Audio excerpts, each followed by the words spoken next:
السلام علیکم ناظرین، آپ دیکھ رہے ہیں دارالوحی انسٹیٹیوٹ میں ہم محمد اویس مرصد کرے ہوئے محمدی سے موجود ہیں۔ سب سے آج ہم کویشچن کریں گے کہ ہم کو کوئی ایسے خواب بتائیں جن کی بہت خوبصورت اور اچھی اور پیاری تعبیریں ہوتی ہیں، تاکہ ہمارے ناظرین کو وہ خواب آئیں تو ہمیں پتہ چل سکے کہ ان کی بہت اچھی اور پیاری اور خوبصورت تعبیریں ہوتی ہیں۔ جی شاہ وعلیکم السلام ورحمۃ اللہ وبرکاتہ۔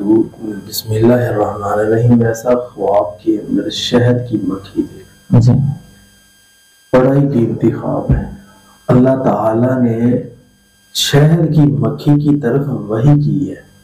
سبحان اللہ، یہ اتنی امپورٹنٹ اللہ کی مخلوق ہے، اس کا اللہ تعالیٰ نے ذکر بھی کیا ہے۔ اوحا ربک الی النحل، سورہ نحل، وہاں اللہ کہہ رہے ہیں، نحل کا معنی شہد کی مکھی۔ وَأَوْحَى رَبُّكَ إِلَى النَّحْلِ إِنِ اتَّخِذِي مِنَ الْجِبَالِ بُيُوتًا، کہ تم اوپر کہیں اپنا گھر بنا۔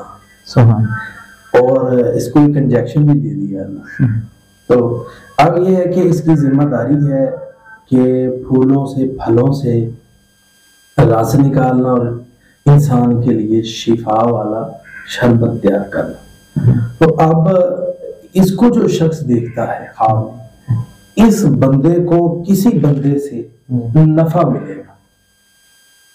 اسی طرح خواب کے اندر انسان سر کے اوپر پگڑی دیکھتا ہے، اس کی اللہ عزت بلند کر دے گا۔ اس طرح خواب کے اندر انسان سندل لگاتا ہے تو اس کی شادی ہو جائے گی۔ اسی طرح خواب کے اندر انسان جو ہے وہ صابن دیکھتا ہے، اللہ تعالیٰ اس کے دل کی صفائی کر دے گا۔